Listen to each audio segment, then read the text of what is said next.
भगवान शिव के सबसे प्रिय चीजों की असली कहानी, जिसके बारे में सुनकर आपके भी होश उड़ जाएंगे। आखिर महादेव को त्रिशूल किसने दिया था और कौन था वो शख्स जिसने भोलेनाथ को कपड़े के नाम पर बाघ का खाल दिया, तथा वहीं उनके गले में लिपटे सांप की असलियत जानकर आपके भी होश उड़ जाएंगे। तो आइए जानते हैं ऐसे ही 6 चीजों के बारे में। नंबर 6, त्रिशूल। भगवान शिव के हाथ में जो त्रिशूल दिखता है, लोग उसे बस एक हथियार समझ लेते हैं, लेकिन उसकी कहानी कहीं ज्यादा गहरी है। उसकी 3 नोक ऐसे ही नहीं है। कहा जाता है कि ये इंसान की 3 ताकतों का निशान है: सोचने की ताकत, करने की ताकत और चाहने की ताकत। जब ये तीनों बैलेंस में हों, तो इंसान सही फैसले लेता है। अगर आप भी भगवान शिव के सच्चे भक्त हैं, तो कमेंट में हर हर महादेव जरूर लिखें। नंबर 5, डमरू। महादेव के हाथ में छोटा सा डमरू दिखता है। इसी पर उसकी आवाज की कहानी बहुत बड़ी मानी जाती है। मान्यता है कि जब उन्होंने तांडव किया तो डमरू से 14 बार आवाज निकली और उन्हीं ध्वनियों से भाषा और व्याकरण की शुरुआत हुई।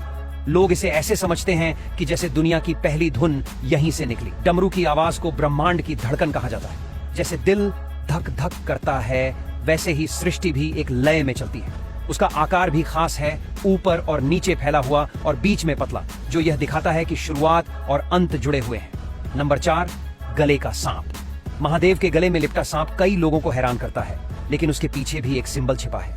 सांप को अंदर की छिपी ताकत से जोड़ा जाता है, जिसे कई लोग कुंडलिनी शक्ति कहते हैं। कहा जाता है कि यह सांप उनके गले में 3 चक्कर लगाकर बैठा है, जो बीता हुआ समय, आज का समय और आने वाला समय दिखाता है। इसका मतलब यह है कि महादेव समय से परे हैं। सांप का जहर डर का निशान होता है, लेकिन जब वही सांप गले में हो तो यह दिखाता है कि डर पर जीत पाई जा सकती है। नंबर 3, भस्म। महादेव को अक्सर राख लगे हुए दिखाया जाता है, खासकर श्मशान की राख। पहली नजर में यह अजीब लगता है, पर इसमें बड़ा मैसेज छिपा है।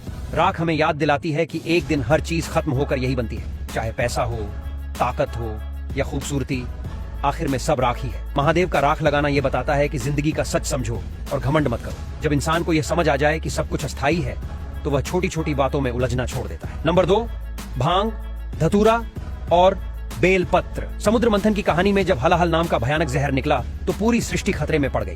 तब महादेव ने वह जहर अपने गले में रोक लिया और नीलकंठ कहलाए।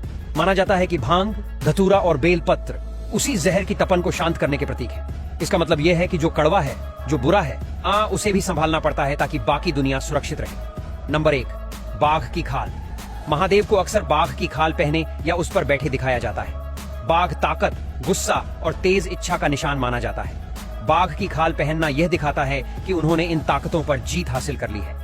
मतलब इच्छाएं इंसान को कंट्रोल न करें, बल्कि इंसान उन्हें कंट्रोल करे। यह सिंबल बताता है कि असली जीत बाहर की लड़ाई नहीं, अंदर की लड़ाई जीतने में है। जब इंसान अपने गुस्से और लालच पर काबू पा ले, तभी वह सच में मजबूत बनता है।